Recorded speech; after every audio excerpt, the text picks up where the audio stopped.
Rummy గురించి ఆలోచిస్తున్నారా? ace23.com ఉంది కదా.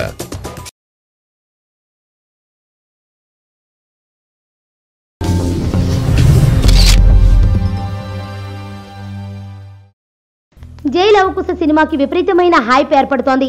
ఈ సినిమాలో ఎన్టీఆర్ ట్రిపుల్ రోల్లో కనిపించబోతున్నాడు అన్న ఒక్క న్యూస్ ఈ సినిమా మీద విపరీతమైన అంచనాలు పెంచేస్తోంది. ఈ సినిమా తమిళ చిత్రం వరలారుకి రీమేక్ అంటున్నారు. ఎంప్లాయీగా, దొంగగా, విలన్గా ఇలా తన నట దాహం తీర్చుకునే ప్రయోగం చేస్తున్నాడు జూనియర్. ఈ సినిమాను మొదట రవితేజతో చేద్దామని భావించాడు దర్శకుడు. స్క్రిప్ట్లో మార్పుల కారణంగా తన ఇమేజ్కు సెట్ కాదనే ఉద్దేశంతో అతను ప్రాజెక్టు నుండి తప్పుకోవడంతో ఇది తారక్ దగ్గరకు చేరింది.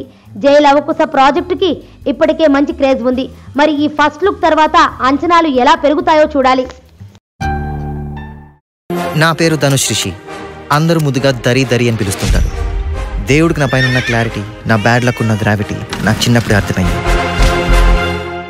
నా లైఫ్లో లక్ ఫ్యాక్టర్ రాంగ్గా ఉండొచ్చు, కానీ లవ్ ఫ్యాక్టర్ మాత్రం చాలా స్ట్రాంగ్గా ఉంది. ఒక మనిషి చేయి చూసి తన జాతకం మొత్తం చెప్పేయగలను.